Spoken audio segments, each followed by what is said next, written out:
Hi Year 12, we are doing Act 5 of Hamlet and we are up to Scene 2, which is the final scene in the play.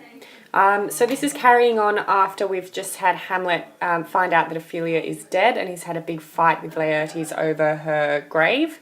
And now we are back inside the castle and we're about to have the duel between Hamlet and Laertes. So we start halfway through the conversation where Hamlet is telling Horatio about his time on the pirate ship. And up till now, Horatio has only heard about it through the letter that he received from Hamlet in Act 4.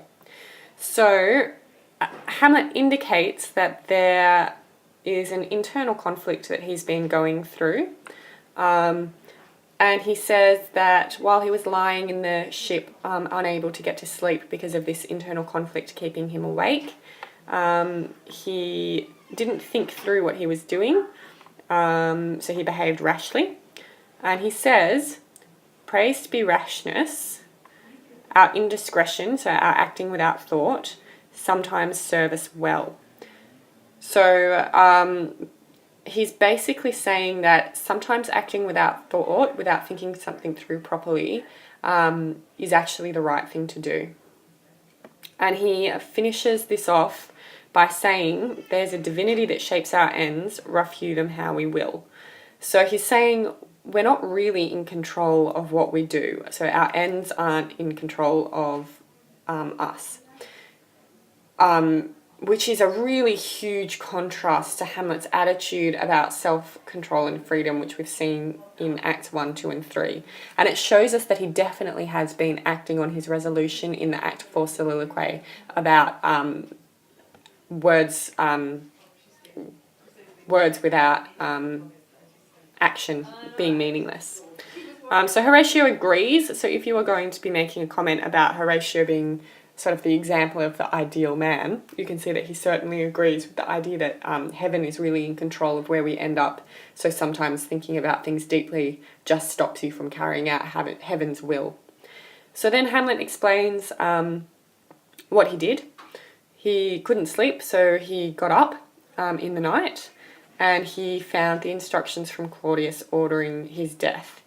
And the caesura and exclamation in this line, when he found the instructions, show the depth of his surprise at Claudius's treachery. So even though he shouldn't be surprised because he's known about Claudius's true nature for quite a long time, he still didn't really expect Claudius to act against him in this way. And perhaps the juxtaposition of the words royal and knavery, royal indicating the high status and perhaps a connotation of positive behaviour, and then the contrast with knavery, which indicates low status and inappropriate behaviour.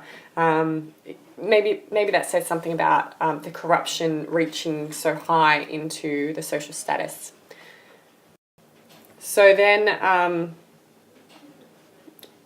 while he's telling Horatio this, Hamlet mentions that he has lots of bugs and goblins in his life. So he's just saying that he doesn't really enjoy life at the moment. So you can tie that back in to the earlier acts, when he complains that he wishes he hadn't been born and that he's sick of this sea of troubles, and that he hates that he was born to set things right in this day and age. So perhaps it comes back to that. So Horatio is amazed here that it's possible for Claudius to have been so treacherous. And Hamlet says, yep, here's the letter. Do you want to know what I did next? And Horatio's like, sure, tell me what you did next. And Hamlet says that he was completely surrounded by betrayal and corruption. So there's a nice quote if you want to talk about how complete the corruption is or how many people have betrayed Hamlet. And then he makes a comment about what he did next. And he says, before I could make a prologue to my brains, they had begun the play. So what he means is that he reacted so quickly to reading that letter that he hadn't actually thought it through consciously. So again, that's a huge contrast to earlier in the play, and proves that enactment of his resolution in his Act 4, Scene 4 soliloquy, where he said that my thoughts be bloody or be nothing worth. So he's acting without thinking deeply, in contrast to earlier in the play. And so he rewrites the letter that's from Claudius. And he rewrites it to say that the people who are carrying the letter will be put to sudden death. And interestingly, he adds in there, no shriving time allowed. Shriving time is final confession and prayer. So remember, in Act 3, Scene 3, in the prayer scene, when he decides not to kill Claudius because it's not revenge if he has a chance to pray just before being killed, he's enacting that again with Rosencrantz and Guildenstern, making sure that they don't have time to pray before they die. So it's quite a cold-blooded, nasty thing to do. And so then Horatio wants to know how the letter was sealed, how it was closed up. And Hamlet again attributes his success here to heaven. So you can see that he really thinks that he is heaven's minister or heaven's scourge to get rid of the corruption. So he happened to have his father's old ring that was used to seal up royal letters. So he's able to do it that way. And then Horatio comments, Guildenstern and Rosencrantz are going to their death. And Hamlet's entire response here is really, really interesting. So he says, they did make love to this employment.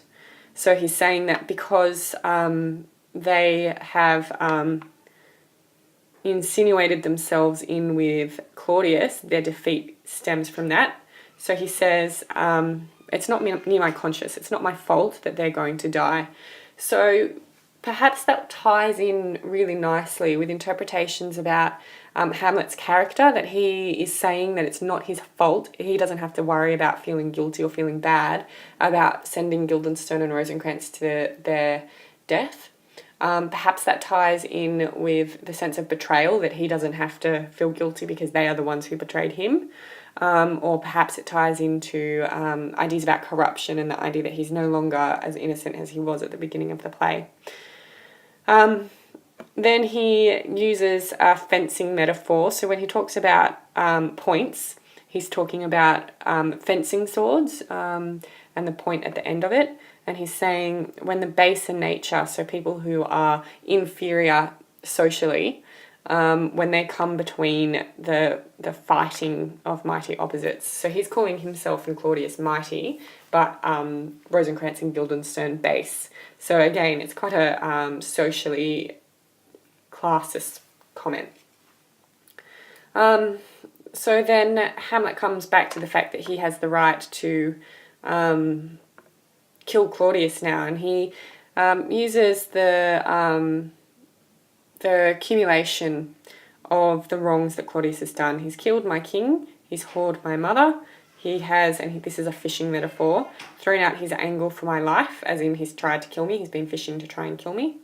And then he says, and with such cozenage. So cozenage is fraud or trickery. So again, there's a sense that Hamlet really feels like it just wasn't the sporting way of going about things. It's one thing if Claudius had tried to kill him himself, but to go about things in such a tricky way has diminished Claudius's position in Hamlet's eyes. And so then he says, it's perfect conscience. I don't have to feel guilty at all. I now have the right to kill Claudius. The phrase with this arm indicates that he wants to be active in it. So again, words versus action. He wants to be active in this role.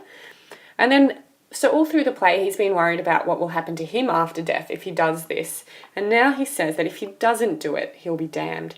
So it's a contrast to earlier in the play. So he's saying that if he doesn't kill Claudius and leaves him on the earth to continue to corrupt everybody else, then Hamlet will go to hell for not carrying out the act.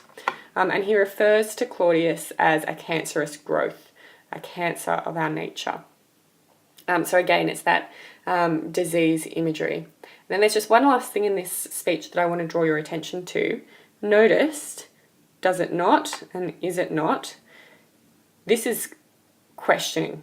So Hamlet isn't saying to Horatio, well, now I definitely am ready to get my revenge. He's saying, don't you think, given all of this, that now, if I kill him, it's well within my rights? So remember, Horatio, Hamlet has already said, is the perfect balance of passion and reason. So he trusts his advice. And what's quite interesting is that Horatio gets out of answering. He just says, well, you don't have long because Claudius will find out what you did very soon. So you'll need to act quickly. And so Hamlet says that he is planning on acting soon. And he says that life is short. So he'd rather act quickly than wait and possibly die in the meantime. So it's an acceptance of mortality, which again contrasts with the idea that he didn't want to be born. He didn't want to necessarily die, but he certainly didn't want to be born either in earlier acts, and now he's accepted his mortality much more easily. And then he says that he's really sorry that he fought with Laertes because he realises that Laertes is sort of in the same position he's in. That's not an understanding that Laertes is trying to get revenge, because Hamlet doesn't seem to understand that by killing Polonius he has set Laertes after him. He's saying that because Laertes' father has recently died, and therefore Laertes is upset and isn't acting sensibly. So then he says that he's going to ask his forgiveness. Then we have Osric enter. Osric is just a fairly pompous courtier. So they exchange some silly banter where Hamlet is basically speaking to Osric in the same way that he spoke to Polonius when he was pretending to be mad. So it's indicating that Osric is a similar character. He's a bit pompous. He pretends to be a good advisor, but a lot of what he says actually doesn't have much substance. So they kind of go on about that for a little while. And there's a like a little skit where he puts his hat on.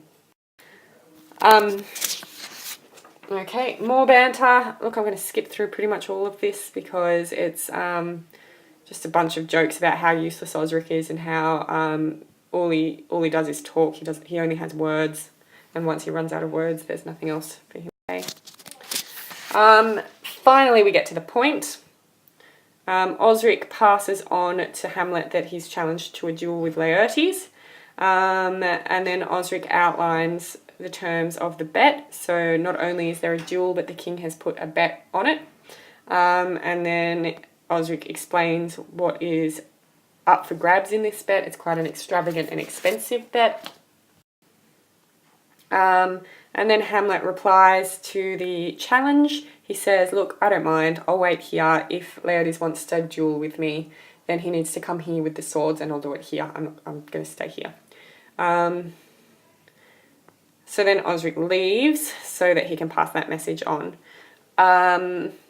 Then Hamlet makes a comment about Osric, which he actually generalises